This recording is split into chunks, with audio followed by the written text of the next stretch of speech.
Okay guys, kakauwi ko lang and super init sa labas kaya nag-base na muna ako. And now, mag-aayos na muna ako ng ref at saka ng pantry kasi para hindi na ako mahirapan and maayos ko na sila agad bago pa kumalat-kalat yung sa pork, sa isda, ganun-ganon. So, samahan nyo lang ulit ako. Na-miss ko talaga ulit mag-grocery vlog and mag-haul, mag-order. So, ito yung mga frozen na nabili ko. Ayan. Iba't iba yan.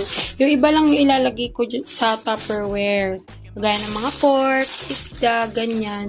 So, ayun pa siya lahat. Magulo pa. So, ayusin ko na muna. Huhugasan ko yung mga karne, isda, shrimp para maayos ko na siya. And, ilalabas ko pa yung ibang Tupperware. Pero yung iba dito ko siya ilalagay.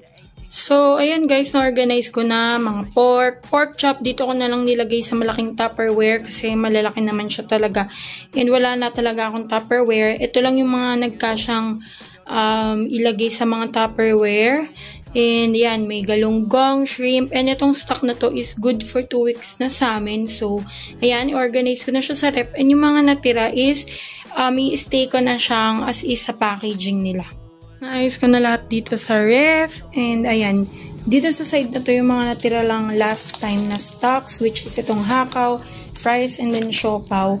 Pero ito, mga bagong bill ko to kanina nung nag-grocery ako. And then dito, ayan, so dito ko nilagay yung hotdog, nuggets, yan, yung salmon, patties, hash browns, and then yung pork moksal, tapos ham, and then yung bangus.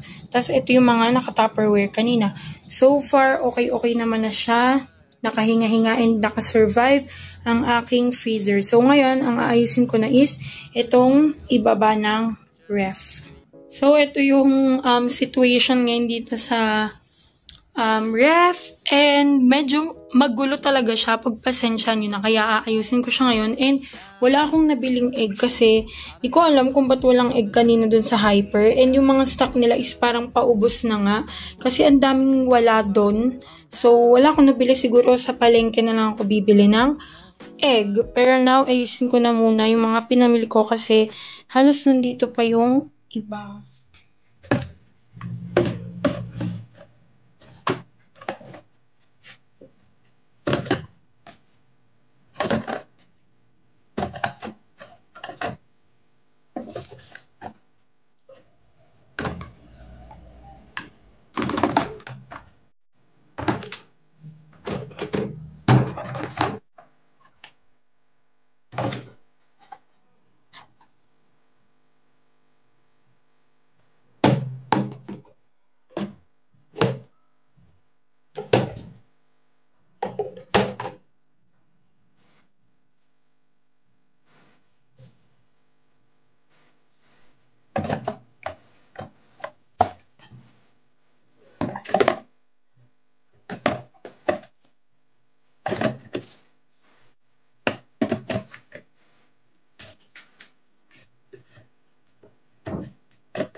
So, nilagay ko na yung mga gulay na nabili ko. And ito, singkamas yan. Ngayon na ako nakakita sa Hyper.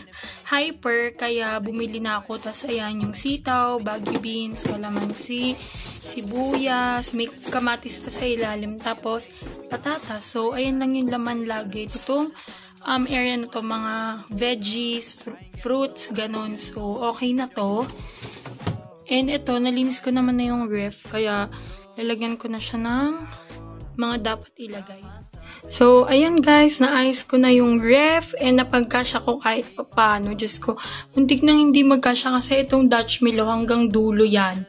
So, ayan, pinagitgitan ko lang sila. Tapos, ito lang yung mga kaya sa organizer. And then, ito. Yung kimchi dito, ayan, ayusin ko pa to. Lalagay ko yan sa lalagyan kasi nakatiwangwang siyang ganyan. Tapos, ayan lang. Okay na siya. Yung chiller, nawala na siya ng laman, kundi cheese na lang, tas yung noodles dyan. So far, okay na siya. Mukha na ulit ref kahit papaano. Tapos na akong mag-ayos dito sa pantry. Hindi ko na siya na-detailed kasi ang dami ko rin ginawa. Nagluto pa ako ng dinner. Pero ayan na siya lahat. And ayun lang guys. Sana nagustuhan nyo pa rin tong video na to. And don't forget to like and subscribe to my YouTube channel. On nyo na rin yung notification bell para naman ma-notif kayo sa susunod kong grocery diaries and kung ano pa mga video. So yun lang guys. Thank you so much for watching. See you on my next one.